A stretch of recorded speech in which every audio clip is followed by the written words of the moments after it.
Nunca olvidé esa noche. El recuerdo sigue tan vivo que a veces me despierto empapada en sudor frío, reviviendo cada detalle. Era la víspera de mi boda y lo que escuché cambió mi vida para siempre. Antes de continuar con esta historia que me pone la piel de gallina, quiero saber desde qué país me están viendo. Déjenlo en los comentarios y asegúrense de estar suscritos para no perderse la segunda parte, porque lo que viene es aún más perturbador. No todo comenzó en la mansión de los Montero, la familia de mi prometido. Era una casa antigua, de esas con pasillos interminables y secretos enterrados en sus paredes.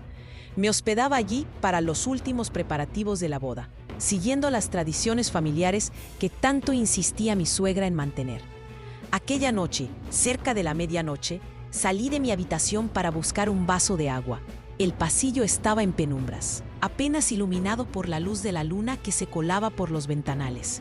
Fue entonces cuando las escuché. Las voces de mi suegra y mi cuñada provenían del estudio. ¿Está todo listo para mañana?, preguntó mi suegra con un tono que nunca le había escuchado antes. Frío, calculador. Sí, madre, el sobre con el polvo está en mi bolso. Bastará con una dosis durante el brindis, respondió mi cuñada Carolina. Me quedé paralizada. Mi corazón comenzó a latir tan fuerte que temía que pudieran escucharlo. Perfecto. Esta mosquita muerta no va a arruinar el legado de nuestra familia. Si cree que pueden llegar así como así y quedarse con la fortuna de los Montero, está muy equivocada. ¿Y si Alberto sospecha algo?, preguntó Carolina. Tu hermano es un ingenuo. Cuando ella empiece a mostrar los primeros síntomas, parecerá una enfermedad natural. Para cuando todo termine, él heredará todo y nosotras mantendremos el control como siempre ha sido. El aire se volvió denso, casi irrespirable. Me tapé la boca para no gritar. ¿Y el médico?, insistió Carolina. Ya está arreglado. Es el mismo que nos ayudó con la tía Elena hace 5 años. En ese momento, las piezas comenzaron a encajar. La misteriosa muerte de la tía Elena, que había heredado una parte considerable de la fortuna familiar. Todos dijeron que fue un fallo cardíaco, pero ahora. Retrocedí lentamente, intentando no hacer ruido. Mi mente trabajaba a toda velocidad, procesando la horrible verdad. Estaban planeando matarme, y no era la primera vez que lo hacían con alguien de la familia. Volví a mi habitación como un autómata. Las manos me temblaban mientras abría el armario y sacaba mi maleta. No tenía tiempo para pensar, solo para actuar. Metí lo esencial: documentos, algo de ropa, el dinero que tenía guardado. Pero eso no fue lo peor. Mientras empacaba, encontré un diario viejo en el fondo del cajón de la mesita de noche. Pertenecía a la tía Elena. Las últimas páginas describían cómo ella también había comenzado a sospechar de la familia, especialmente de mi suegra. Había anotaciones sobre síntomas extraños, mareos, debilidad progresiva. Mi sangre se heló cuando leí la última entrada. Creo que están envenenándome. Si algo me pasa. La verdad está en. La página estaba arrancada. El sonido de pasos en el pasillo me sobresaltó. Guardé el diario en mi bolso y me acerqué a la ventana. Por suerte, el árbol cercano me permitiría bajar sin hacer ruido. Mientras descendía por las ramas, escuché la voz de Alberto llamándome desde el pasillo. Mi prometido, el hombre que amaba, ¿sabría algo de todo esto? ¿Era realmente tan ingenuo como decía su madre, o formaba parte del plan? Llegué al suelo y corrí hacia mi auto, estacionado a 1 cuadra de distancia. Las lágrimas nublaban mi visión mientras conducía por las calles desiertas de la ciudad. No tenía un destino claro, solo sabía que debía alejarme lo más posible. Mi teléfono empezó a sonar. Era Alberto. Lo apagué y lo tiré por la ventana. No podía arriesgarme a que me rastrearan. Pero hay algo más. Algo que descubrí esa noche y que hace que todo sea aún más terrorífico. En el diario de la tía Elena, entre sus páginas, encontré una lista de nombres. Eran otras mujeres, todas relacionadas con la familia Montero de alguna manera. Todas muertas en circunstancias similares durante los últimos 20 años, en el diario. Y lo más escalofriante es que al final de la lista, con la letra temblorosa de la tía Elena, estaba mi nombre, seguido de un signo de interrogación. Conduje toda la noche sin detenerme, viendo el amanecer en el espejo retrovisor. Pero esta historia no termina aquí. Lo que descubrí después, revisando más a fondo el diario de la tía Elena, me hizo dar cuenta de que estaba metida en algo mucho más grande y siniestro de lo que imaginaba. Y aunque logré escapar esa noche, sé que no están dispuestas a dejarme ir tan fácilmente. La pregunta no es si vendrán por mí, sino cuándo. En mi habitación, con las manos temblorosas, releí una vez más las páginas del diario. Había algo en la caligrafía de la tía Elena, en la forma en que las letras se inclinaban hacia la derecha, que me recordaba a las cartas que mi madre solía escribirme antes de desaparecer. ¿Cómo no lo había notado antes? El vestido de novia colgaba como un fantasma en la esquina, burlándose de mi ingenuidad. Las voces seguían llegando desde la habitación contigua, cada vez más claras, como si las paredes fueran de papel. La risa de Victoria, mi futura suegra, resonaba con un eco metálico que me erizaba la piel. «Es igual que las otras», dijo entre risas, «tan confiada, tan perfecta para nuestros propósitos». «¿Crees que sospecha algo?», preguntó Isabel, mi cuñada. «Por supuesto que no. Están todas tan cegadas por el amor o lo que creen que es amor».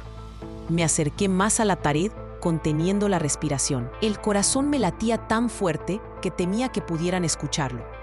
«Alberto hizo un excelente trabajo esta vez», continuó Victoria. «Mucho mejor que con la anterior. Esta tiene exactamente lo que necesitamos». ¿El ritual? Todo está preparado para después de la ceremonia. La luna estará en la posición correcta. Mis piernas temblaban mientras procesaba cada palabra. Las fotos en el diario de la tía Elena cobraban un nuevo significado. Las mujeres sonrientes en sus vestidos de novia, todas con el mismo collar que Victoria me había regalado la semana anterior. ¿Cuánto tiempo tenemos después de la boda?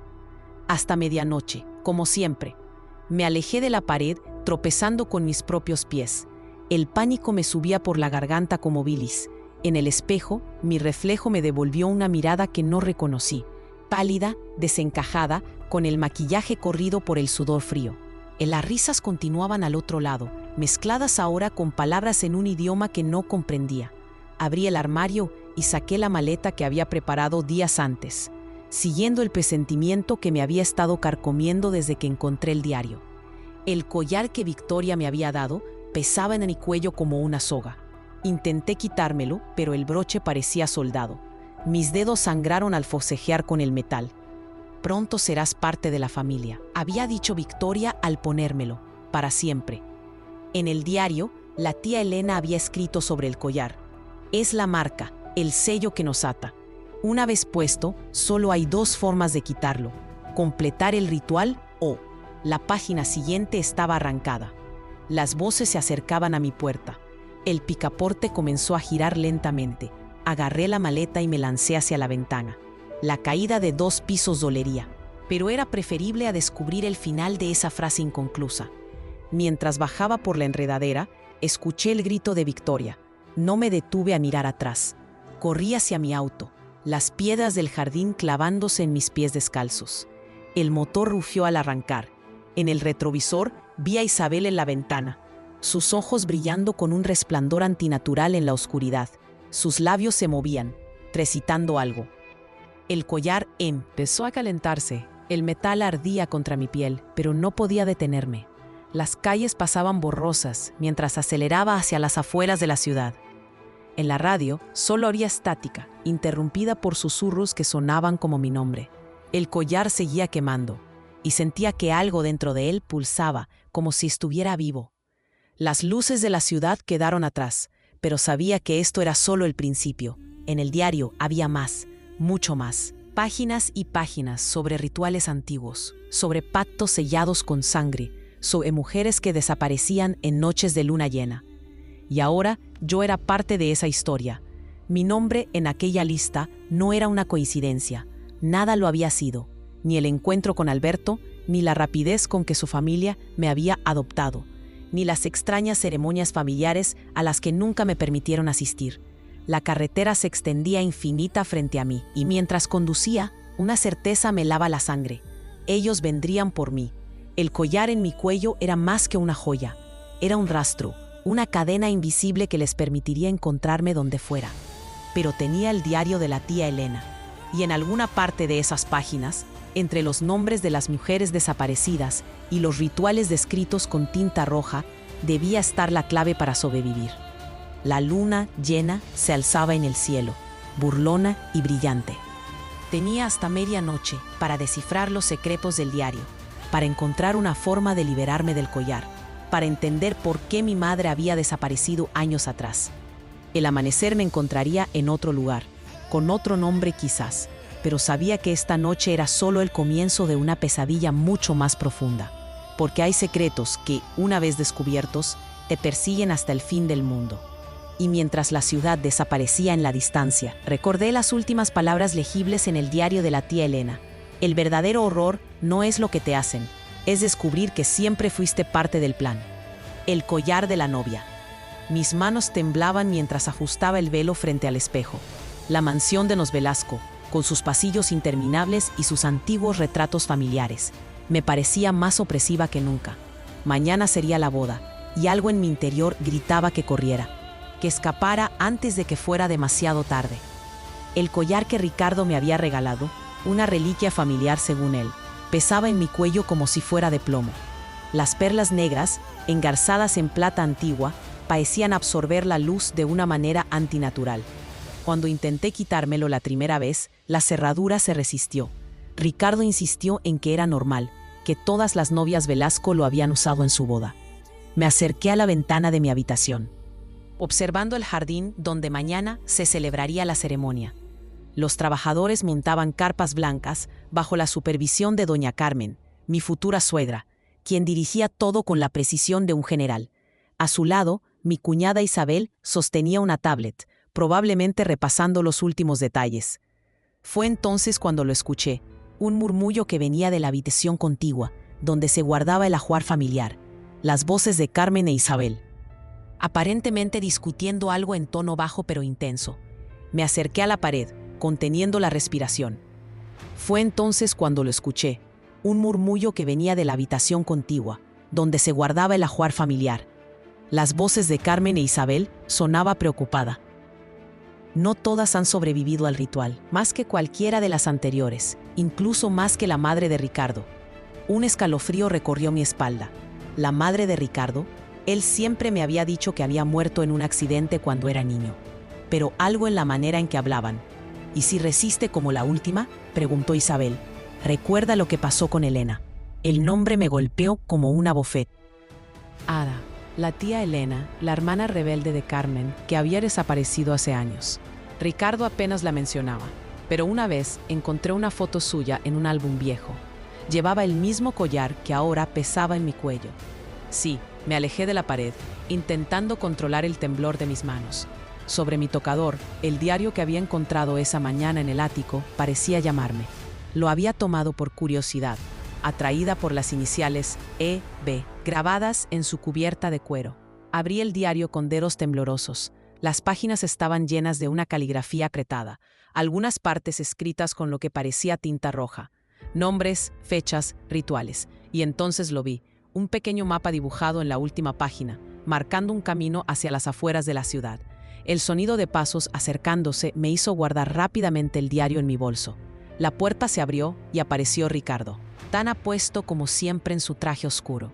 Pero ahora su sonrisa me pareció diferente, como si escondiera algo siniestro.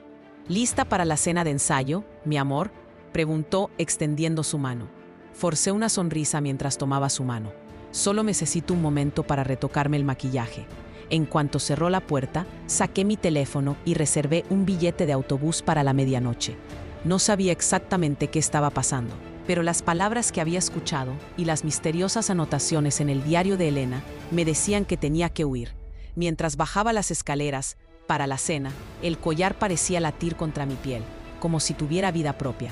En el comedor, las miradas de Carmen e Isabel se cruzaron significativamente cuando entré. La conversación que había escuchado resonaba en mi mente. La conexión es más fuerte durante la luna llena. La cena transcurrió como en una pesadilla en cámara lenta.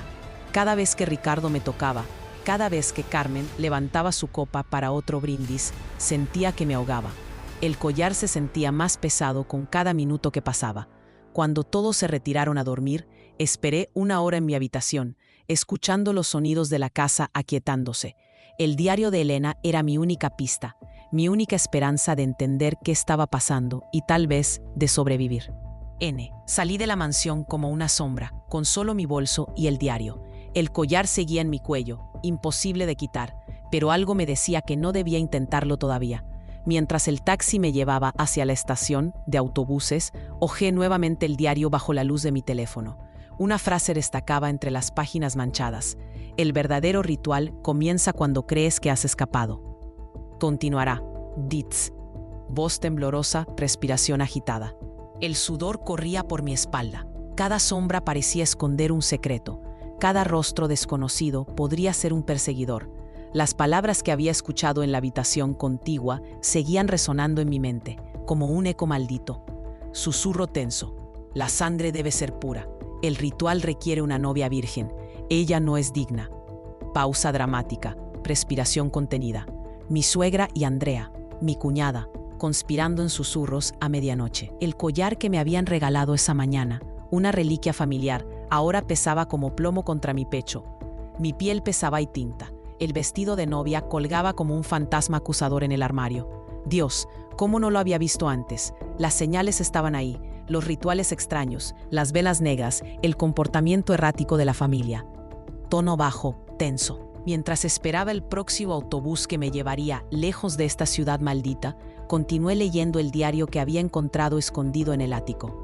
Pertenecía a la anterior prometida de Carlos, desaparecida misteriosamente 3 días antes de su boda. Respiración entrecortada. Las últimas páginas estaban manchadas con lo que parecía ser sangre. Un escalofrío recorrió mi espina dorsal cuando leí la última entrada. El verdadero horror no es la transformación, es descubrir en qué te conviertes después. En tono de pánico creciente. En el cristal de la ventana de la estación, mi reflejo me devolvió una mirada asustada. ¿O era diferente? Por un momento, me pareció ver algo más en mis ojos, algo antiguo y hambriento. Ritmo lento, tensión palpable. El collar pulsó una vez más, como un corazón ajeno latiendo contra mi piel. Y entonces lo sentí, un cambio sutil. Comenzando en mis entrañas. El ritual había comenzado, y yo estaba corriendo contra el tiempo, voz quebrada, casi susurrando. Las palabras de Elena, la última entrada en su diario, resonaban en mi mente mientras el amanecer comenzaba a teñir el cielo de un rojo sangriento. El verdadero ritual comienza cuando crees que has escapado. Pausa dramática, respiración profunda. Y mientras el autobús finalmente llegaba, una certeza terrible se instaló en mi corazón. Esto no era una fuga.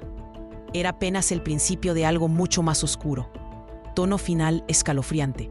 El collar pulsó nuevamente, y esta vez sentí algo respondiendo desde dentro de mí. Algo que había estado dormido durante generaciones, esperando a la novia perfecta para despertar. Y mientras subía al autobús, comprendí que ya era demasiado tarde para escapar de lo que me estaba convirtiendo. La transformación había comenzado. Voz tensa, susurrante. Lo que escuché esa noche cambió todo.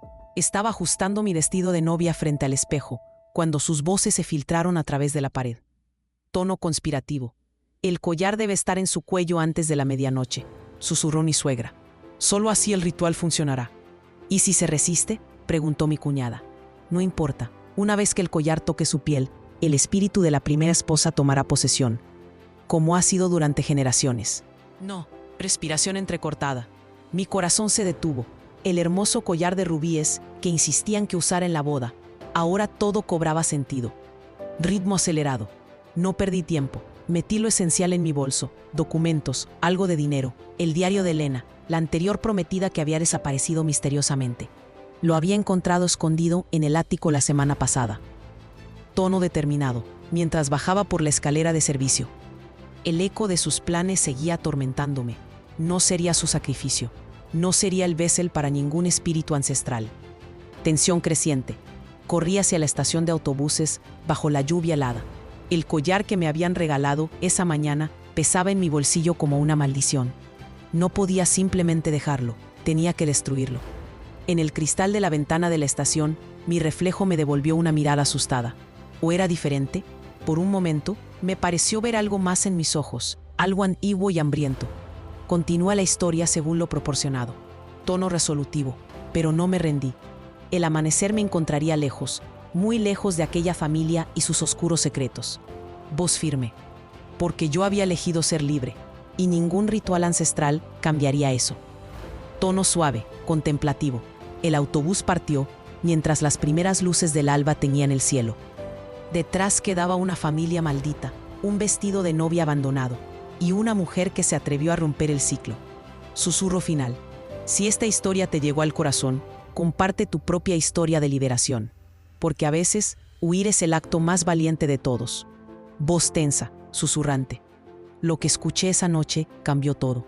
Estaba ajustando mi vestido de novia frente al espejo, cuando sus voces se filtraron a través de la pared. Tono conspirativo. El collar debe estar en su cuello antes de la medianoche, susurró mi suegra. Solo así el ritual funcionará. ¿Y si se resiste?, preguntó mi cuñada. No importa, una vez que el collar toque su piel, el espíritu de la primera esposa tomará posesión, como ha sido durante generaciones. Mi corazón se detuvo. El hermoso collar de rubíes que insistían que usara en la boda, ahora todo cobraba sentido.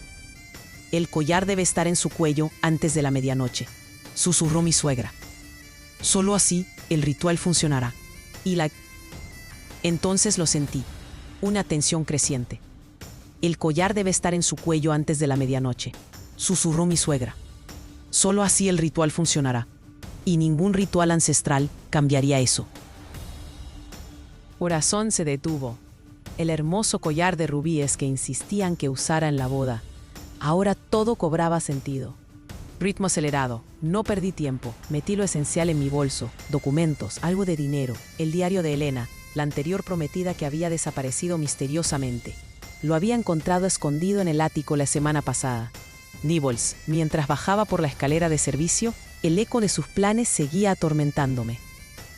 No sería su sacrificio, no sería el Bessel para ningún espíritu ancestral. Corrí hacia la estación de autobuses bajo la lluvia helada. El collar que me habían regalado esa mañana pesaba en mi bolsillo como una maldición. No podía simplemente dejarlo, tenía que destruirlo. En el cristal de la ventana de la estación, mi reflejo me devolvió una mirada asustada. ¿O era diferente? Por un momento, me pareció ver algo más en mis ojos, algo antiguo y hambriento. Continúa la historia según lo proporcionado. Tono resolutivo, pero no me rendí. El amanecer me encontraría lejos, muy lejos de aquella familia y sus oscuros secretos. Voz firme, porque yo había elegido ser libre, y ningún ritual ancestral cambiaría eso. Tono suave contemplativo. El autobús partió mientras las primeras luces del alba teñían el cielo. Detrás quedaba una familia maldita, un vestido de novia abandonado, y una mujer que se atrevió a romper el ciclo. Susurro final. Si esta historia te llegó al corazón, comparte tu propia historia de liberación, porque a veces huir es el acto más valiente de todos.